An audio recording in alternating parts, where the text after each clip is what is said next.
چې سر یې ورکړو خو سنګر یې پرې نه کوستلو. مولانا صاحب د خپل پښتون بچو دپاره چې کومه دی خپل بچي یتیمانان کړه، خو د قام بچو له چې کومه دی هغه یو پیغام پرېښودلو او هېڅ قسم کمپرومایز یې د پښتون خاوره د پښتون بیلټ متعلق ونه کړلو. او د دې ذمہوار او ذمہ دار دا ریاست دی، دې ظالم ریاست ته، دې منافق ریاست ته دې ته یو ریډ لاین راښکل پکار دي. د خانزیب مولانا غونته کې شخصیت دا په پنجاب کې چې کومه دی شهید کړی شوی وي، په پنجاب کې قتل کړی شوی وي، په کراچۍ کې شهید کړی شوی وي، نو د دې ملک هغه میډیا به هم هر څه په سر باندې راغیستې وي، اتحادیې به هم راغوښتلې، سیاستدانان به هم ناست وي او دا پښتون به پکې اول ناست وي. دا دروغجنه میډیا چې کومه دی د پرون نه دا بعضې خبرې ښیي راښیي چې مولانا خانزیب دا هندوستان قتل کړلو.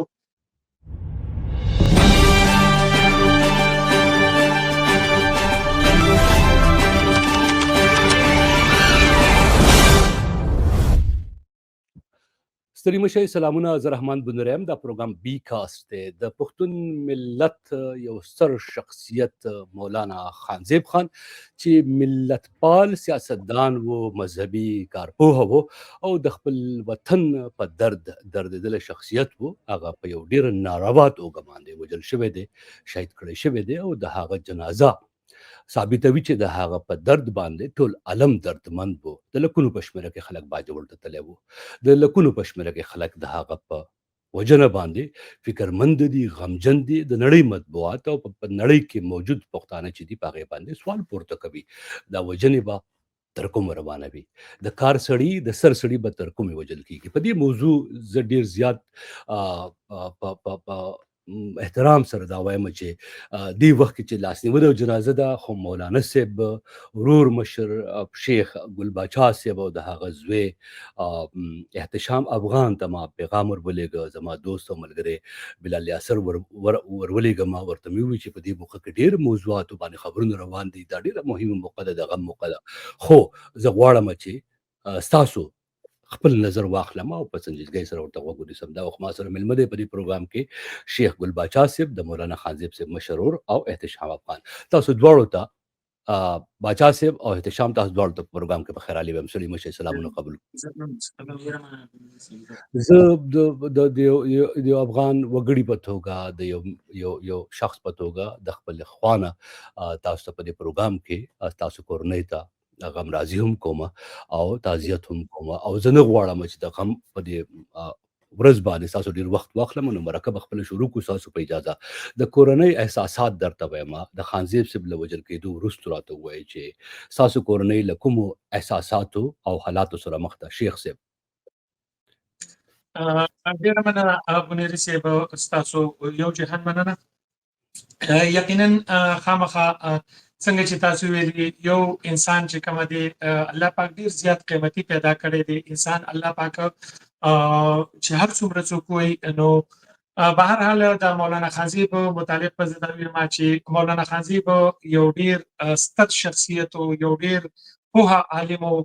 او د هغه لویوالی، د هغه د علم کچه، د هغې احساس موږ په ژوند باندې به موږ ته کېدو، خو د مرګ نه پس چې کله زموږ سره موږ دا کم حالات چې موږ وینو په لر او بر افغان ملت کې یا په بهر هېوادونو کې چې څومره پښتانه دي او نن زموږ سره د هغه په غم باندې چې کومه دی غمرازي ښکاره کوي، غمجن دي، فکرمند دي، په هر اړخ باندې موږ دا وایو چې په دې غم کې موږ یوازې نه یو، زموږ سره ټول افغان ملت په ملا باندې زموږ په شا باندې ولاړ دي. احتشام ستا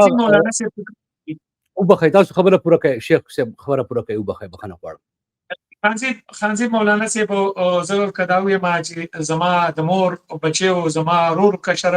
موږ شپږ وروڼه یستو او مشر ورور مو پات شوی بې شیخ جانزاده صاحب دی. مولانا خانزیب زموږ د ټولو یو کشر ورور. نو مولانا خانزیب چې کومه دی په اصل باندې دا د مدرسې زده کړې کړې وي، د څلورم جماعته پورې سبق ویلو، بیا د مدرسې سبق شروع کړلو، د مدرسې سره د سکول تعلیم هم جاري وساتلو، لسم ټولګي نه هغه فارغ شولو او د وفاق المدارس نه هغه خپله د ډیګري چې کومه دی واخیستله. د شیخ حسن جان صاحب شاګرد پاتې شوی. مولانا خانزیب صاحب په دې ټیم کې تقریبا د هغه عمر 45 کلن و. ډېر په کم عمرۍ کې چې کومه دی الله پاک هغه ته چې کوم صلاحیتونه ورکړي، کم سوچ او کم فکر و، نو هغه د یو ډېر غټ میچور بنده په شان دغه یو سوچ او فکر وو دی په خاصه توګه دغه چې کوم د افغان ملت د افغان د خاورې څخه چې کوم هغه کوم احساسات لرل کوم فکرمنو نو همدغه سوچ او فکر چې کوم دی د مولانا خانزیب سوچ دا و چې را دا فکر مخ په وړاندې بیول دا په پاچاخانه کې دی نو مولانا خانزیب چې کله د وفاق المدارس نه رابارغ شولو هغه د هغه سیاست آغاز وکړلو په دې قبایلي سیمه کې باجوړ ناوګۍ نومې کلي کې مولانا خانزیب سترګې غړولې وي مولانا خانزیب خپل د سیاسي سفر آغاز شي وکړلو نو په دې وطن کې په باجوړ کې ډېر د غټو مشکلاتو سره دا ژوند مخ په وړاندې هغه ټول احساسات هغه ټول تکلیفونه مولانا خانزیب ټیم په ټیم باندې به نوٹ کول لیکل به او ورسره چې کوم دی په مولانا خانزیب کې چې کوم دا قدرتي صلاحیتونه یو خداو چې مولانا خانزیب دنیا ته دا خدلا چې د یو مدرسې یو طالب علم یو استاد یو عالم چې کوم دی دا د دنیا هم یو ستر شخصیت جوړیدل شي او په شرط دی چې داغه په خټه کې داغه په وینه کې داغه په لرمون کې چې کوم دی د وطن هغه مینه محبتي نو مولانا خانزیب چې کوم دی مونږ وګورو په یک وخت په هیڅ د ورور په هغه کې چې کومه کوالټي نه مالي دلی بنيري سي نمبر 1 مولانا خانزیب یو ښه لیکوال ډیر د څه خلک چې لیکل کوي خو الله پاک کې هغه د وینا صلاحیت غوښتي مولانا په یک وخت چې کوم دی لیکوال هم ورسره یو ښه مقرر مو الله پاک یو ډیر ښه आवाज ملور کړي استاد شه ډیر مرکه شوی داغینه علاوه مولانا سي چې کوم دریم خصوصیت او هغه کې دي چې زموږ د دنیا په ډیر کوم انسانانو کې هغه د میدان هغه کوم چې عملی مبارزو هغه دا یو صلاحیت هم په مولانا سي کې کله به چې یو مسله جوړه شوله مولانا سي په د ټولو وړاندې په میدان کې موجودو کاغه په وزیرستان کې او کاغه په افغانستان کې کاغه په باجوړ کې او مولانا سي چې کوم دی دا نه دی ویلي چې دا د کم ګوند سره تعلق ساتي دا د کمی قبيلي سره دی او د نومي پښتون په غم در باندې چې کوم دی مولانا سي دا به درمن زه شیخ صاحب ډیره مهرباني او ډیره خوشاله شوم چې تاسو د مولانا خانزیب صاحب په اخلاقه معلومات هم زموږ سره شریک کړل چې کېدای شي ډیرو خلکو ته نو معلوم دا ډیره ضروري و احتشام زما پوښتنه چې وا مولانا صاحب هغه خپل ځواب راکړ خدا و چې د دې پیښې وروسته تاسو کورنۍ د کم تکلیف نه تیریږي د کم احساس نه تیریږي ستاسو پلار د غم نه وروسته په کور کې سره روان دي زه دغه احساساتونه غواړم دنیا خبر کوي تاسو په خپل چلته سره روان دي ډیره مننه بنيري صاحب څنګه چې تاسو ته پاته ده چې شهید وطن شهید امن مولانا خانزیب شهید هغه مادي تور زمنګ سره نشته دی خو هغه فکر سوچ زیار کردار لیک دلیل هغه زمنګ سره موجود دی نو چې دا واقعیا وشوله نو دا مولانا صاحب خو د حوصلې سره او د تسلی سره او د خبرې سره نو ډیر غټ اثر په زمنګ په خاندان باندې او چې کله موږ د خلکو دا دغه ولیدو دا مینه مو ولیده دا د خلکو راتګ مو ولیدو دا خلکو حوصله مو ولیده نو هغې ته موږ حیران وو چې کوم موږ باندې دا غټ غم رالو لکه دا غم د برداشت نه بار و خو چې کله موږ خلک ولیده د هغې چې کوم غم و زموږ نه خپل غم هیر کړو نو د فیملۍ اثرات ډېر دغه خو د خلکو سره او د خلکو کومه حوصله وه تسلي وه د هغې څخه موږ ډېر بېرته د مولانا صاحب موږ په دې ورسېږو چې هغه کوم کار کړی او کوم زیار یې کړی هغې څه نه څه رنګ راوړی دی په مرګونو باندې په شهادتونو باندې بلکې مولانا صاحب په دې ته شهادت هم نه ویل دا قرباني کړی شوی دی او هغه به ویل چې دا کوم امن تاسو غواړئ دا خو په هدیره کې دی په هدیره کې بس کښېنه او عام دغه دی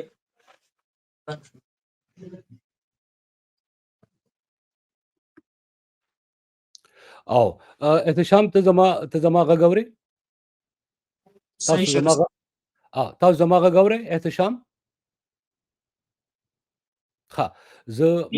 بالکل نو مولانا صاحب ویل چې دا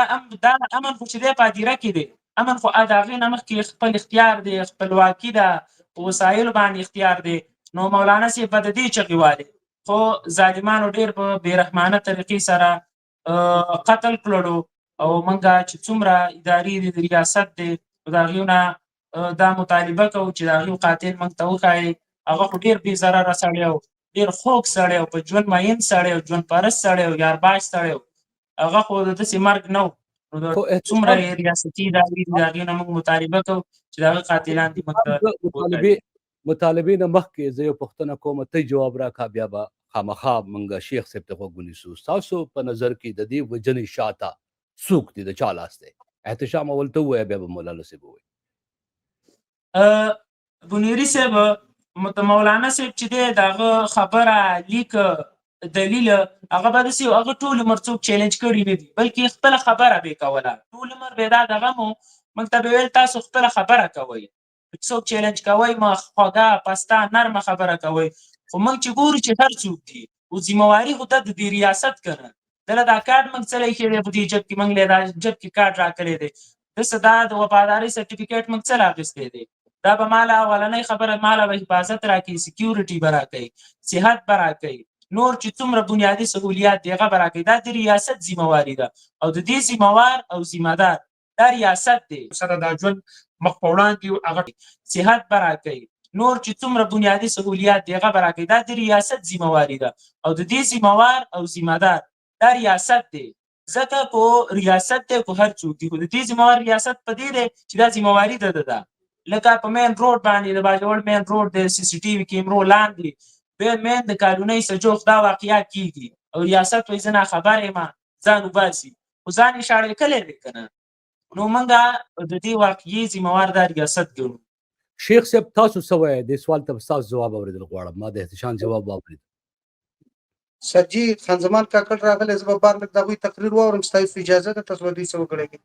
او زه ګډېږم ته تللی شي موبایل دې وي. شیخ صاحب زه غواړم چې ستاسې جواب واورم. ستاسو جواب څه دی؟ د مولانا صاحب د قتل د وژنې ذموار څوک دی؟ بنيري صاحب یقینا څنګه چې احتشام افغان زما وراره دی د مولانا خانزیب مشر زوی دی، ده ویلي واقع دا چې په یو کورنۍ کې که چر هم چې کومه دی څوک بر ناحقه د چا مړ کړي ووژني نو کورنۍ ته په ډېر غټ او تکلیف درد رسیږي. یقینا چې د مولانا خانزیب په کومه طریقه په کومه بې رحمانه انداز باندې د هغه قتل وشو، هغه مړ کړلی شو، نو زمونږ واقع ده چې زمونږ په کورنۍ یو ډېر انتهایي د خفګان هغه کیفیت دی، هغه اثرات دي. خو بل طرف ته که موږ وګورو نو زمونږ دا سوچ او فکر دی چې مولانا صاحب د کومې لارې انتخاب کړی او په کومه لاره باندې هغه روان و، نو دا لار چې کومه دی اکثر به مولانا صاحب په خپلو تقریرونو کې دلته په کور کې به دا ویل چې دا سفر چې کومه دی دا ډېر اوږد دی، دا ډېر مشکل دی، دا ډېر سخت دی، خو موږ به کوشش کوو چې د خپلې برخې په دې خپل وطن کې موږ هر څومره چې کومه دی خپله حصه اچولی شو چې هغه پکې واچو. موږ چې ګورو د مولانا صاحب بچي په دې ټیم کې ډېر ماشومان بچي دي. مولانا صاحب څلور زامن دي، درې چې کومه دی نونه دي. پرون د مولانا صاحب یو کچۍ لور چې کومه دی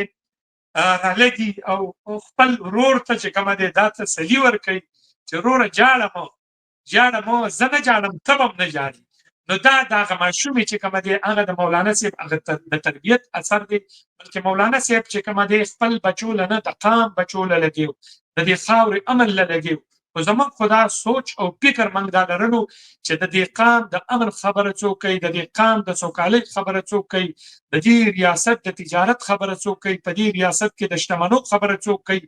دا د دې ریاست هغه بهترین خلک دي، دا هغه کریم خلک دي. او موږ په دې نتیجه باندې ورسېدو چې دا ریاست څوک چې کومه دی تباه کوي، څوک غرق کوي، هغه له د وفادارۍ سرټیفیکیټ ورکوي، هغه ته ګوډ وایي، هغه ته ښه وایي. خو بل طرف ته چې یو سړی یو انسان رالګي او هغه د قوم هغه بچي چې هغه بې لارې کړی شوي دي د هغې اصلاح کوي، د هغې سټډي سرکل یې جوړوي، هغې ته په سټډي سرکلو کې هم دا وینا کوي، د سوال او د جواب هغه صلاحیت پکې پیدا کوي. ظالمان رالګي هغه انسان چې کومه دی مولانا خانزیب تش لاس ګرځي او رالګي او د مولانا خانزیب غونته کې شخصیت زموږ خو دا سوچ و چې پکار دا ده چې یو دشمن هم چې کومه دی دغه رنګې یو دشمن دی، یو سړي دشمني، خو پکار دا ده چې داسې خلک چې کومه دی په معاشره کې خلک محفوظ وساتي، د دغه مرګ هم ناروا دي. زموږ خو دا سوچ او فکر و. شیخ ګل باچا صاحب تاسو تر اوسه پورې د باجوړ د پښتونخوا پولیسو یا امنیتي ادارو معلومات درکړي دي، هغو تر اوسه پورې څه کړي دي؟ بونیري صاحب داسې دا یقینا په دې باندې موږ نن هم وختي زموږ د یو څه ملګرو سره دا مرکه وه، موږ هم په دې باندې حیران پاتې ستو او ډېر فکرمند دي ستو. وختي ما ملګرو سره دا مشوره کوله. نن زموږ دې حجرې ته ایمل ولی خان راغلی و، حیدر خان هوتي راغلی و، مشتاق احمد خان راغلی و، ورسره چې کومه دی ډېر مشران میر افتخار حسین، سردار حسین بابک صاحب راغلي وو. هغوی سره زموږ دا ناسته وشوه او هغوی ته موږ دا وویلې چې تر ننه ورځې پورې یو حکومتي چارواکی چې کومه دی زموږ هغه غمرازۍ لا تر اوسه پورې نه دی راغلی. نو د دې نه د دې ریاست هغه د بدنیتۍ هغه اثرات معلومیږي چې دا ریاست څومره بدنیتي زموږ سره کوي. حالانکې د پېښور، د مردان، د چارسدي د هر ځای نه زموږ څخه خلک را روان دي، ان تر دې چې د پي ټي آی زموږ صوبایي چې څومره صوبایي امیدواران دي هغوی زموږ سره په دې غمرازۍ کې چې کومه دی شرکت وکړلو، زموږ سره موجود وو. زموږ تر ننه ورځې پورې دې خلکو زموږ سره لا هېڅ قسم غمرازي نه ده کړې. موږ بیا په دې حیران ایستو چې موږ د مولانا خانزیب غونته کې شخصیت پکار ده چې دا اپډیټ دوی زموږ سره شیر کړي وي چې بهی زموږ تحقیقات روان دي. موږ ته ایمل ولی خان مفتي وویلې چې ما بله سبا نه بله ورځ د اعلی سطح اجلاس راګوښتی دی، په هغې کې به موږ اهمې فیصلې کوو د وجې د دې نه چې د ریاست هغه انتها تر دې حده پورې راورسېدله چې د عوامي نشنل ګوند هغه خلک ټارګېټ کېږي څوک چې د وطن د امن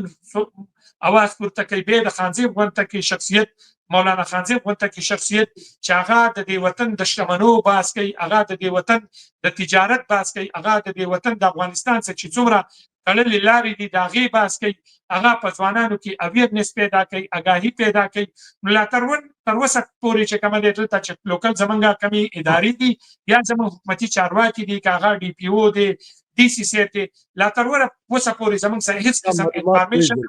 نه شیر کړی او نه راسره غمرازي کړې ده. احتشام عوام نشل ګوند خبر وکړه مولانا صاحب او زه دوباره نه تکراروم. هغه غونډه رابللې ده. ته څه غواړې؟ زلمي څه غواړي؟ ته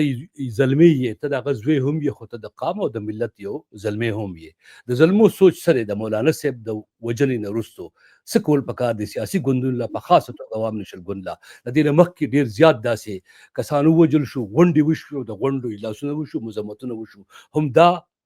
کار کافي دی چې یوازې مذمت وشي، غونډه وشي؟ چې کله داسې واقعه وشي، احتجاج وکړي، پاڅون وکړي، نو بیا چې دی نو یو لویه وقفه ورکړي، بیا د بل داسې واقعه داسې د خونړۍ پیښې په انتظار کې وي چې وشي او موږ به روږدو. نو په دې اړه زموږ دا نظر دی چې دا کار سیاسي دی، غیر سیاسي نه دی. ټول چې څومره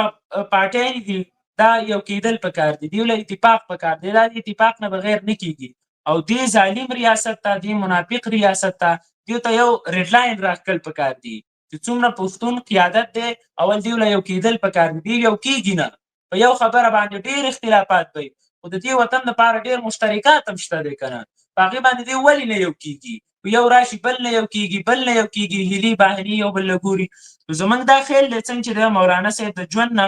استعاره وه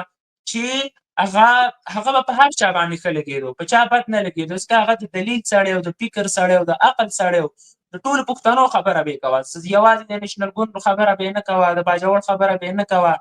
یا چې دی د بل ګوند بلکې د هر چا خبره کوي، په هر پښتون باندې کو هغه د سره روان و که نه په هغه باندې دردمند و. نو زموږ دا سوچ دی چې څومره پښتون قیادت دی دیو لا یو کېدل پکار دی، اتفاق پکار دی، چې څومره مشترکان نکات دي او دې ریاست ته یو ریډ لاین پکار دی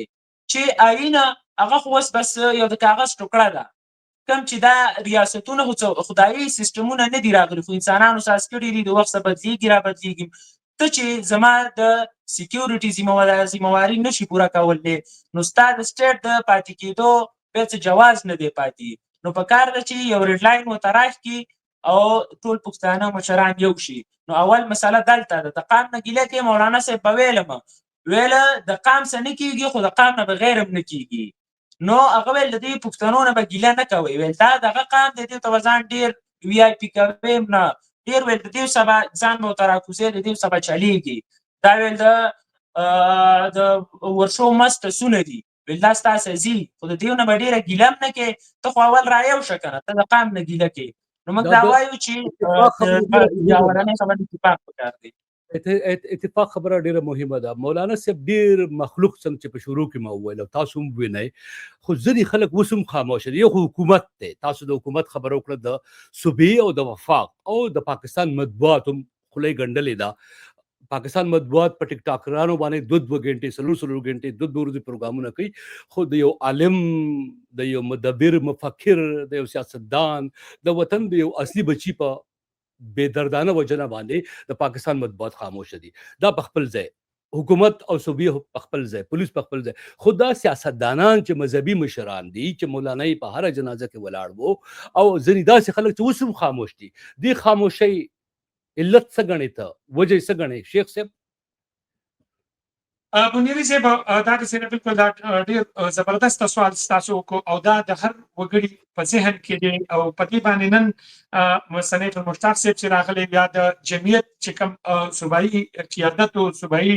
وفد امان الله حقانی صاحب هغه سره زما خبرې وشولې، بلکې هغه ته موږ دا سوال وکړو، دا یو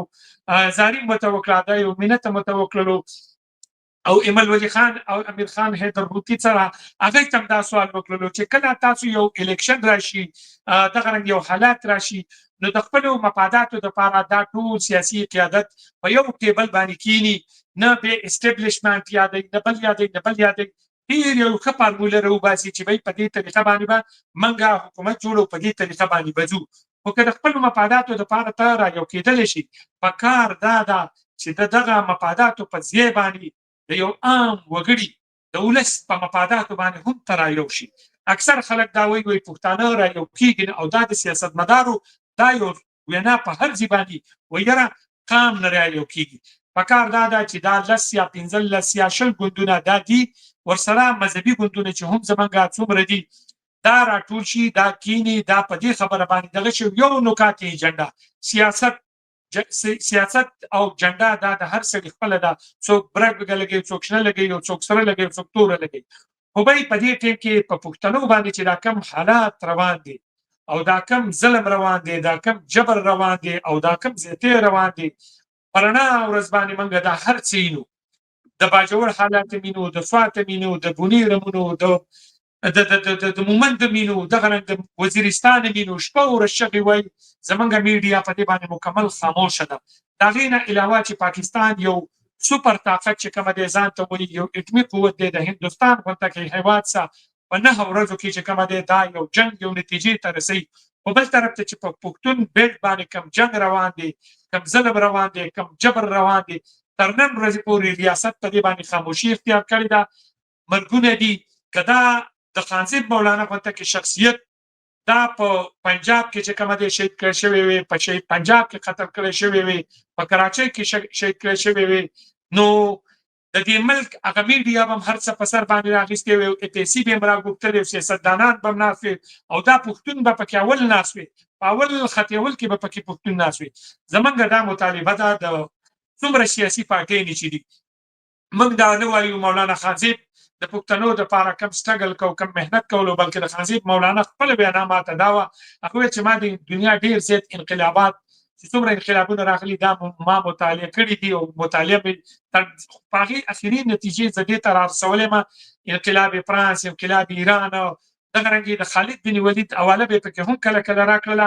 چې د دې خلکو عمرونه ډیر کړي، خو دې خلکو په هغه کم عمر کې چې کومه دی هغه 15 کاله 40 کاله کې دومره کار کړی دی چې هغه د 50 او 60 کالو په عمر مته کار کړی دی. نو زمونږ بنیادي مطالبه دا ده چې د خانزیب مولانا میشن چې کومه دی هغه دا چې په دې پښتون وطن کې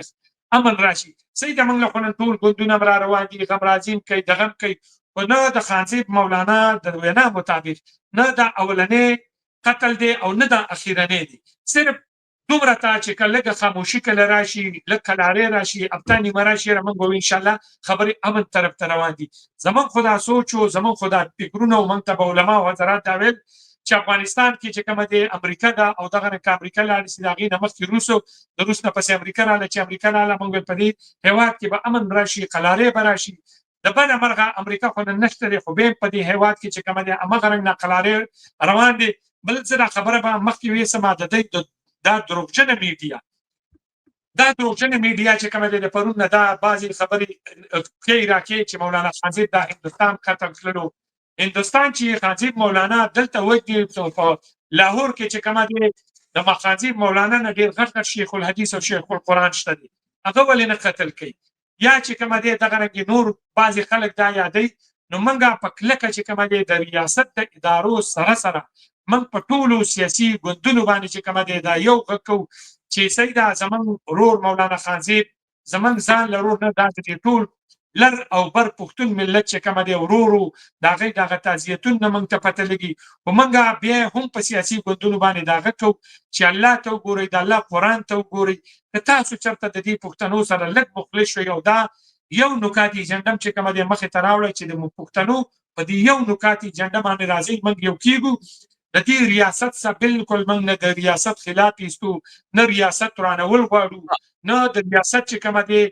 نصابي تعلیم راته د ریاست دی صحت راته د ریاست دی روډ راته د ریاست دی د دې ریاست باندې ډز نه کوو خو بیا هم چې کومه دی په کار دا دی چې د ریاست ته څنګه چې احتشام افغان ویلي یو ریډ لاین یو سره کرښه راښکلي چې ریاست ته صحیح د تګ د سکو خو چې کم دغه چې کومه دی د پنجاب یو عام وګړي ته چې کومه دی حاصلي تحفظ په کار دا ده چې دغه تحفظ د باجوړ یو عام وګړي ته هم حاصلي د وزیرستان یو عام وګړي ته هم حاصلي موږ دا وایو چې خانزیب مولانا خو لاړو خو موږ په ټولو ګوندونو باندې چې کومه دی ستاسو د میډیا په توسط سره دا غږ کوو چې الله ته وګورئ د الله قرآن ته وګورئ تاسو په خپل منځ کې کښېنئ لس کسان ایستئ پښتانه په تاسو پسې درپسې دي پښتانه ستاسو له شاته کېدی نه شي په قول خانزیب مولانا چې پښتانه دا لښکري خلک دي خو د لښکر قیادت خو چې څوک وکړي که خبره وکړي او بیا د هغې شاته ستا هېڅ ایجنډه دي په کار دا ده چې په دې یو نکات ایجنډه باندې چې په پښتون وطن کې به موږ امن راولو نورې خبرې بیا دا وروستۍ دي چې که څوک پکې انتخابات کوي که څوک انتخابات نه کوي او که څوک پکې د کوم شي مني او که نه مني دا وروستۍ خبرې دي یو اخري ټکی او زه غواړم ټوله دنیا تاسو په پاکستان کې د پاکستان ریاست ته د سړي کرښې راښکلو خبره کوئ خو د دې نه علاوه افغانان پورې راپورې ټول په دې غم باندې غمجن دي او تاسو دا خبرې به اورئ ټوله دنیا کې افغانان ته افغان ملت ته د پورې راپورې پیغام څه دی هغه په دې غم کې د هغو نه ستاسو ته څه ده احتشام اول ته بیا به ګل باچا صاحب شیخ صاحب خبره وکړي بونیري صاحب څنګه چې تاسو ته پته ده چې په دنیا کې داسې ډېر کم خلک پیدا کېږي بلکې د نشت برابري چې د هغه کردار او ګفتار دا یو شان دي او مولانا صاحب په خپل ژوند باندې او بیا په مرګ باندې هم دا ثابته کړه چې د هغه کردار او ګفتار دا یو شان دی روغ کردار او ګفتار یو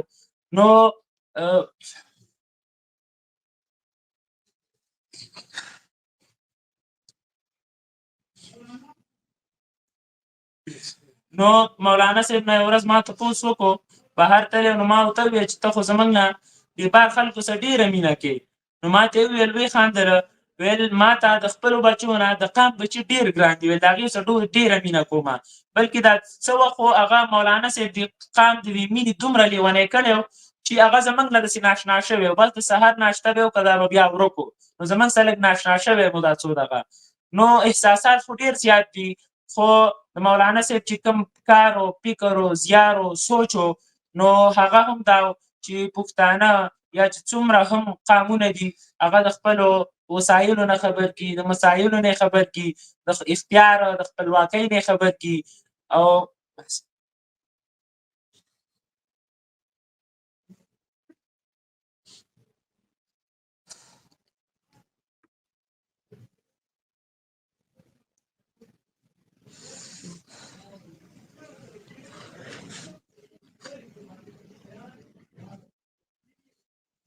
نو بونیري صاحب بس په دې خبرې راغونډو مولانا صاحب ډېر دغه دي خو مولانا صاحب ځان په تاریخ کې امر کړو شیخ صاحب زه دا قسمه تپوسونه ما نه کول او ما د دې نه ځان ډډه کوله زه همیشه ډډه کوم چې ژړا انساني فطرت دی او انسان له ژړا ورځي غم کې ژړا ډېره ضروري وي خو دا د احساساتو راپارولو په ځای باندې څنګه چې تاسو رویه ده او د خانزیب رویه وه هغه زما زیات تمرکز دی ممکنه توګه اوښکې تویول چې دي دا زیات خلک احساساتي وګوري ورته او دا واقعي ضروري شی دی خو زه نه غواړم چې د دې پروګرام ټول تمرکز زمونږ اوښکو ته لاړ شي، زمونږ جړا ته لاړ شي. ستاسو پیغام نړۍ ته او په نړۍ کې میشته افغانانو ته تمه موسه ده. زه غواړم تاسو ما په دې پوه کړئ. مولانا صاحب، شیخ ګل حسن صاحب. بنيري صاحب زه خو به درته دومره ووایم چې مولانا خانزیب موږ چې هر څومره ووایو لکه څنګه چې احتشام افغان ویلي زما ورورو او ډېرې خبرې به چې کومه دی ما د خپل منځ کې یو بل ځای د هغې تبادله به م کوله، په هغې باندې به م خبرې کولې. مولانا خانزیب که زه ویم ما چې د څومره حده پورې پېژندلو مولانا په پښتون خاوره کې په پښتون وطن کې چې کومه دی دا یو روانه ډکشنري وه. ما په خپل اکثر ډیرو ځایونو کې چې کومه دی کله به مذهبي مسله راغله نو ده به ډېرې خبرې چې کومه دی خلکو ته داسې اسانولې، هغه ګرانوالي طرف ته به یې نه پرېولي. ویل چې یاره کله یو ملګري ته یو ورځې تپوس وکړو د نکاح متعلق یې ورته ویلي وایي چې مولانا صاحب دا نکاح چې کومه دی د دې څه مولانا ورته وایي چې دا ډېره سیده ساده خبره ده، ډېره سمپل خبره ده، بس ګواښان خپل منځ کې کښېنه او د هغې هغه لنډه خبره چې کومه دی نه عربۍ ته ضرورت شته او نه پکې بلې ژبې ته ضرورت شته دی. سنت عمل دا دی چې بسا او ما قبوله کړې ما ته قبول کړې. نو د مولانا صاحب سوچ او فکر چې کومه دی هغه د دې پښتون ملت او د دې پښتني خاورې هغه داسې جوړ کړی. تاسو به کتلي چې مولانا صاحب اکثر چې کومه دی دومره مزل به یې کله وکړلو بېکار راسره ډاکټر سراج کمال صاحب ناست و، هغه راته یو خبره وکړله چې مولانا صاحب زما چې ته رالو زما کور ته رالو نو کله چې مولانا صاحب زما په کور کې کېناستو نو ما ته یو ډېر غټ اعزاز وکتلو محسوس کړو چې مولانا غونته کې شخصیت زما کور ته راغلی. نو کله چې زه کېناستم نو ما د هغه خپې مې راواخیستلې او په دې خپله غېږه کې مې کېښوستلې او واپس دا خوله مې راښکته کړه او د مولانا دا خپې ما خپل کړلې په دې خپله غېږه کې او داسې په قلار قلار مې کې منډې مولانا زر خپې راټولې کړلې او راته ویلې چې ډاکټر صاحب دا ته څه کې دا تاسو څومره ستر شخصیت یاستئ. ویل ما ورته ویلې چې مولانا صاحب زه دا نه ویم خو ته ستا دا ستړي چې زه ینم او د پښتون وطن په دې خاوره کې د باچا خان بابا نه پس ستا دا منډې او دا ترډې او اکثر ستا بعضې ملګري شلېدلي څپلۍ کله وکړې ستا غوټه شلېدلي ستا دغې مولانا صاحب به د پنجاب برینډ څپلۍ چې کومه دی دا نه پکو کولې. مولانا صاحب سوچ او فکر دا و چې تاسو که څپلۍ اخلئ د 400 یو هنرمند نه اخلئ دغه رنګې د باجوړ کې اخلي په مومندو کې اخلي چې زمون د وطن دا ګټه چې کومه دی دا بار ته نزي. نو ډاکټر سراج کمال صاحب ویل ما ورته ویلي چې مولانا صاحب ما د خپل عقیدت هغه پیرزونه کوله هغه ما وړاندې کوله ما دا یو اعزاز ګڼلو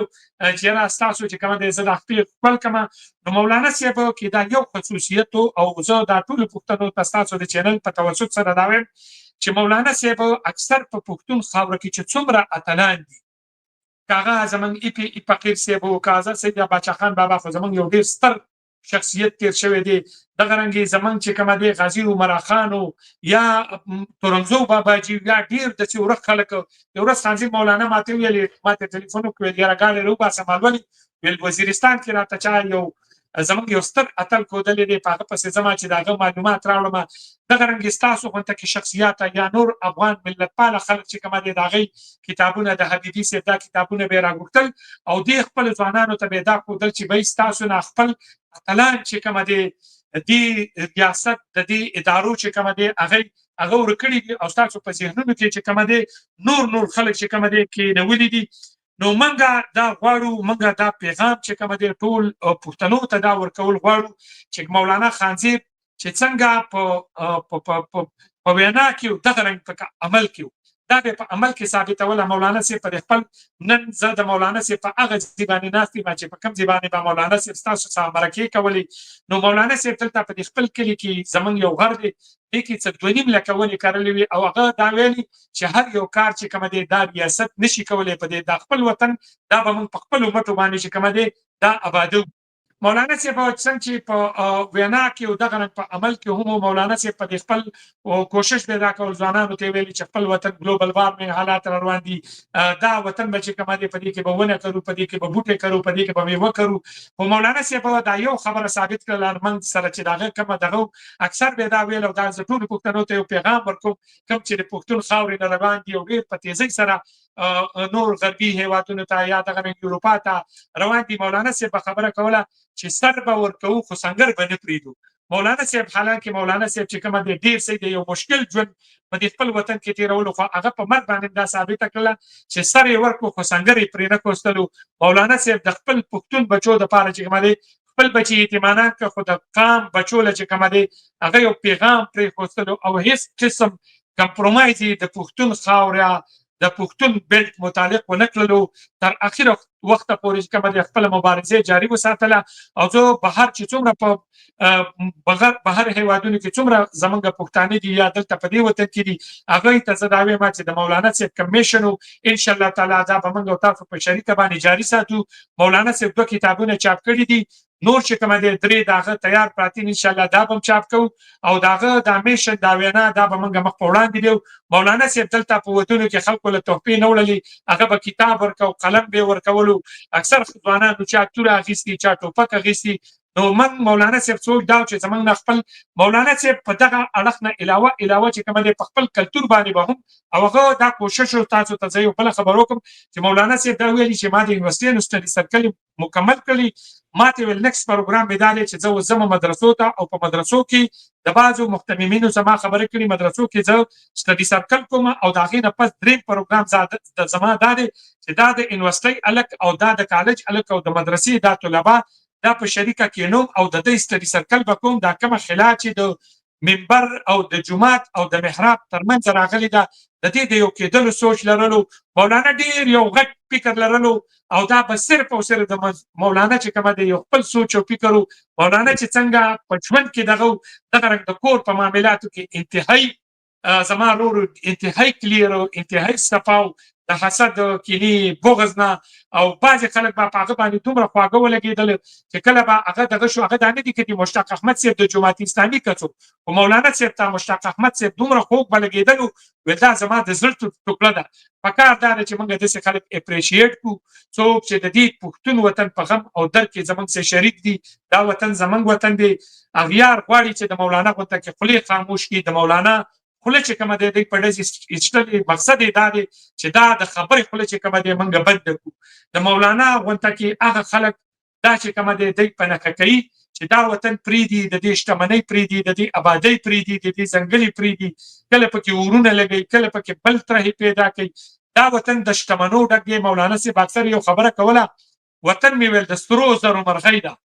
نو د دې هغه اوبه مولانا به ویل چې د دې دا اوبه ټولې چې کومه دی دا منرل دي، جنتي وطن دی. لګیا دی پنجاب ته کډوالي روانه ده، پیسې روانې دي، هلته چې کومه دی تجارت دی، کاروبار دی. دلته غربت جوړ کړی دی او د خلکو سوچ دا جوړ دی چې موږ خپل وطن پرېږدو، پنجاب ته لاړ شو، پلانکي 15 کاله مخکې تللی و هغه ښه آباد شو، چې 10 کاله کم تللی و هغه پسې نور هم ښه آباد شو. زمونږ دې وطن دپاره زمونږ نیکونو زمونږ پلرونو ډېرې سختې او تکلیفونه تېر کړي. دا اوس خو هېڅ سخته نه ده، اوس خو صحیح ده، مرګ رالو، مرګ حقه لار ده چې له چا څومره ژوند دي. نو څنګه چې مولانا صاحب وینا وه چې سر به چې کومه دی ورکوو خو سنګر به نه پرېږدو انشاءالله تعالی. دغه مولانا صاحب ورونه یستو موږ، دغه مولانا صاحب بچي چې کومه دی د مولانا د خپلو بچو سره د قام د بچو داسې تربیت کړی. بیا ستاسو غونته کې پوهانو نه چې کومه ځای زمونږ دا یو خواست دی، دا یو درخواست دی، پکار دا دی چې د پښتون په خاوره باندې کم کار روان دی، اغیارو کم کار شروع کړی دی، کم سوچ فکر په دې زلمو کې هغوی ورچولی دی، بلکې زلمي چې کومه دی د دې خپل وطن نه مایوسه کړي دي. دا مایوسي ختمه کړو او په ځوانانو کې چې کومه دی یو ښه سوچ او فکر چې کومه دی موږ ور واچو. د خپلو اتلانو نه ځان خبر کړو، د خپلې خاورې د شتمنو نه ځان خبر کړو، د خپلو خاورې د وسایلو نه ځان خبر کړو. اغیار زموږ صرف زموږ وسایلو ته چې کومه دی چل جوړ کړی دی. ستاسو ډېره مننه عزتمند او قدرمنو. زه شیخ صاحب ستاسې او د احتشام او ستاسې ټولې کورنۍ یو وار بیا ډېره شکریا ادا کوم چې په دې غم کې تکلیف کې بېلمانه روان دي، سیاسي مشران روان دي، ویناګانې کوي او ما ته مو ځان وزګار کړ. خو ډېر مهمه مرکه وه دا زما په حساب سره او دا خبرې ډېرې مهمې وې چې په تسلۍ سره ورته غوږ ونیول شي. د 2 سیکنډو 1 منټ په ټیک ټاک یا په فیسبوک کې ډېرې خبرې سمې نه کېږي. زه مطمئن یم چې نړۍ که کله ستاسو خبرې د دواړو واورېدې ډېرې خبرې به ورته واضحه شي. زما سره خپله د هغه شخصي تعلق چې دی هغه ډېر ژور و. موږ یو بل ته په ګنټو خبرې کولې او یو خبره چې ما پرون بل ورځ 4 ګنټې لایو پروګرام کړی دی په کوم ورځ چې هغه باندې حمله وشوه هغې کې هم کړې وه او نن یې ستاسو په وړاندې کومه چې زما او د هغه تعلق داسې و چې په دنیا کې لومړی کس و کله چې د امریکا غږ بند شه نو هغه ما ته ټلیفون وکړو د دې غږ د بندېدو تاوان هغه پوره پښتون ملت څومره لیده او د دې اظهار هغه څنګه وکړو هغه ډېر غیر معمولي اظهار و او زما او د هغه ترمنځ خبرې کېدې کله چې ورته ما ټلیفون کړی دی هغه ځان روزګار کړی دی. زه ډېره شکریه ادا کوم ستاسو چې تاسو اوس ما ته وخت راکړه. تاسو وخت نه لم تاسو سره مېلمانه دي